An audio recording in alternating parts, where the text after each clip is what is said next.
excited ka, mas excited ako. I am with Mr. Fernando. Fernando, you came and you gave without taking. So Xtend3d is a new startup in the scene. Basically, it's a company that I created last year, and it's intended to build the game of real life. Basically, we want to recreate real-life locations as digital twins and then have people navigate those locations and popularize it with interactive content. Basically, virtual tourism experiences, live virtual events, and things like that. How is Web3 changing the gaming scene? Well, I think that Web3 has a lot to contribute from a features perspective, but there's a bit of a misconception, is a lot of people are not interpreting the Web3 as the infrastructure.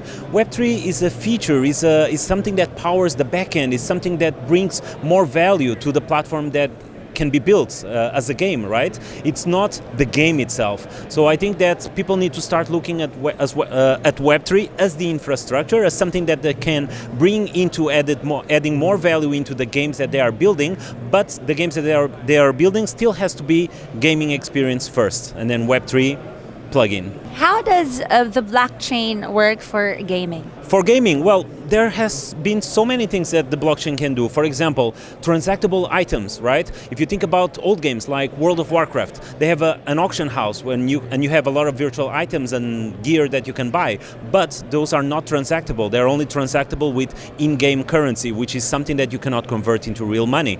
So blockchain brings a new application because basically people can be owning those assets like themselves without any intermediary, and they can transfer it to someone else that can make a better use for those items. So that's a very big game-changing feature. Is Web3 gaming applicable to 10-year-old gamers? If we make it friendly enough and accessible, definitely, because as I was saying, Web3 is the infrastructure. The gaming, the front-end parts, and the fun part should still be fun and easy to everyone. What are the flaws in Web3 gaming that will make the industry collapse on itself?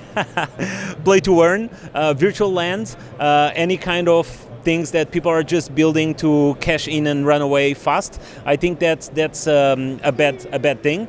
But other than that, I do see a lot of potential, and I do see that Web3 and the features that it comes with it solve a lot of the issues and expand on what is possible to do with games in general. Last question. What do you think is the future of gaming? Oh, come on. Kids are growing up digital now. Every kid is growing up with a mobile phone, with an iPad. I've seen babies try to flick magazines because they think it's a mobile screen. So kids are growing up digital. Games are going to continue to grow in popularity. I'm very big in esports, 20 years in esports, in the esports industry. So I think that esports is also going to grow, and that's the kind of content that people want to see more and more over time.